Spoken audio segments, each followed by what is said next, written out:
Já faz um tempo que Robocop é um dos clássicos mais pedidos aqui no canal, e com certeza merece mais de um vídeo. Nessa primeira parte, o Painel Nerd vai mostrar detalhes sobre como foi feita a armadura icônica do policial do futuro e também efeitos de maquiagem.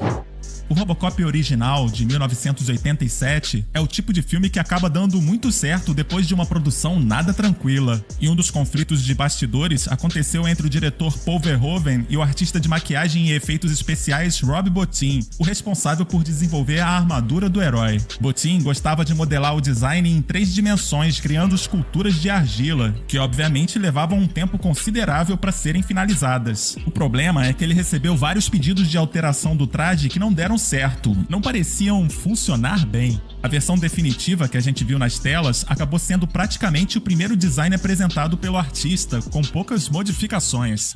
A armadura só foi entregue depois de mais de 20 dias de filmagem. O ator Peter Weller vinha ensaiando a movimentação de robô há meses com o mímico Moni Yakin. A princípio, o especialista queria mais fluidez nos movimentos. Segundo Weller, parecia a movimentação de uma cobra. Mas quando o traje chegou, tiveram que parar a produção por 2 dias, porque nada disso funcionava. A versão mais famosa do que aconteceu a partir daí é que o ator teria levado cerca de 10 horas para conseguir vestir o traje, que teria ficado muito pesado, além de precisar de muitos ajustes. Mas, alguns anos depois, em uma entrevista para Fangoria, Rob Bottin reclamou de alguns exageros nessa história. Ele disse o seguinte, abre aspas, Robocop se tornou algo muito extravagante na imprensa. O traje subiu de um peso de 23 quilos, que eu acho que ele nem pesa, para 68, depois 113, e eu acho que deve ter terminado em 226 quilos. A Orion Pictures, sempre procurando promover o filme, entrou nessa. O motivo de ter levado 10 horas para o Weller vestir a roupa não foi desse jeito. Ele queria se familiarizar com cada aspecto do seu corpo. Literalmente, peça por peça, dissecamos juntos a sensação de cada parte do traje, e foi isso que levou 10 horas. Fecha aspas.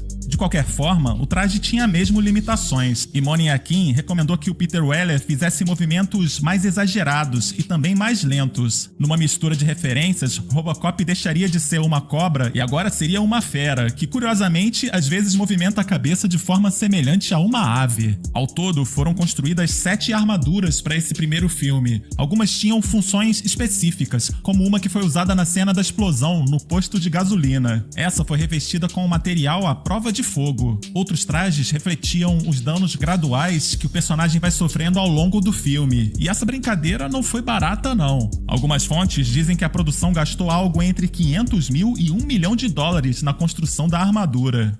Para se transformar no Robocop, Peter Weller primeiro tinha que vestir uma roupa de neoprene por baixo. Por cima, ele usava uma espécie de colete ou arnês onde as peças do tronco seriam penduradas. Outras peças eram encaixadas e os pés de robô tinham pequenos tênis dentro deles. As luvas eram na verdade feitas de espuma de borracha. O Peter Weller também tinha que usar uma espécie de touca com um velcro no topo que ajudava a prender o capacete. Mas o elmo abafava a audição e também prejudicava a visão do ator, principalmente no sentido vertical. Muitas vezes ele precisava ser guiado para não esbarrar nas coisas e não tropeçar no set de filmagem. O Peter Weller tinha que se adaptar de acordo com cada cena. Na parte do filme onde ele desce uma escada na discoteca, o ator teve que tirar a parte de baixo da armadura. Uma história de bastidores famosa é que nas cenas em que o Robocop apareceria dentro do carro, o ator não cabia usando a armadura. Então ele teria gravado as cenas só usando a parte de cima do traje e uma cueca no estilo samba canção.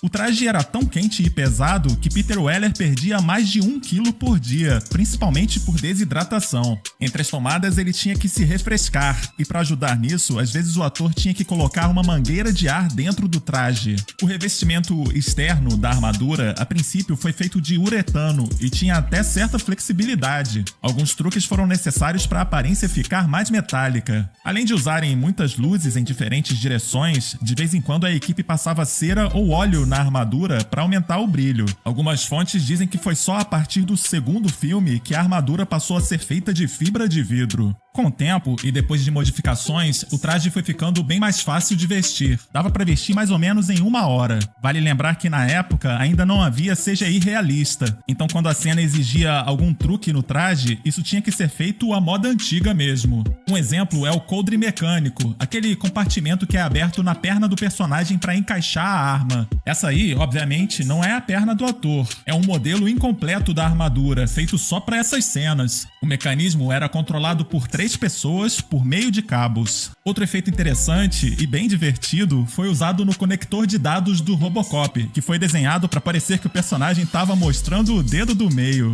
O espeto, que no filme também serve como arma, na verdade era parte de um braço falso, que era controlado por outra pessoa. As fotos de bastidores mostram que o acionamento desse, digamos assim, conector USB do Robocop também era controlado por cabos.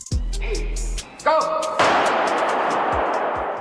Mas não foi só nos efeitos do traje que Rob Bottin mostrou a sua genialidade. Robocop com certeza não teria o mesmo impacto sem o incrível trabalho de maquiagem. O artista também criou as próteses de espuma de látex que foram aplicadas no rosto do Peter Weller pelo Robotin. Robotin é o apelido que deram para a equipe de maquiadores. Esse processo durava cerca de 6 horas e meia. Com a maquiagem, eles fizeram parecer que a pele do Murphy tinha sido encaixada por cima da face robótica, e não o contrário. Isso ajudou a disfarçar o fato de que, na verdade, eles estavam usando o velho truque de colocar o ator em um traje de robô. Um ponto interessante é que quando o Peter Weller estava maquiado, o rosto dele não encaixava mais no capacete. Isso ajuda a explicar por que a câmera não mostra muito bem o movimento quando ele revela o rosto. Aliás, essa cena foi outro motivo de discussão. Rob Bottin não queria que esse momento fosse muito iluminado para não revelar possíveis falhas na maquiagem, ao contrário do diretor Paul Verhoeven, que queria bastante luz. A certa altura, os dois já nem se falavam mais, mas o resultado final ficou tão bom que todos ficaram felizes, e um tempo depois eles voltaram até a trabalhar juntos.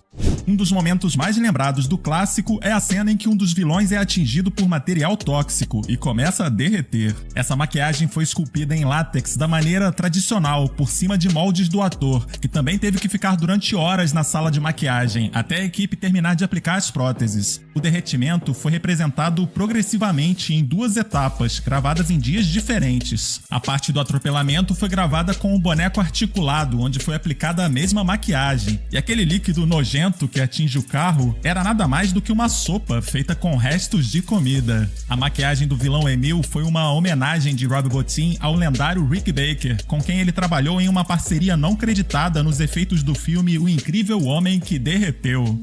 Como eu disse no início, os efeitos especiais de Robocop não cabem em um vídeo só. Na segunda parte eu vou mostrar aqui no canal os efeitos que deram vida ao robô Ed 209, como foram feitas algumas das cenas mais fortes do filme, com muito sangue falso, e também como a Detroit futurista de Robocop pôde ser criada sem a ajuda de computação gráfica.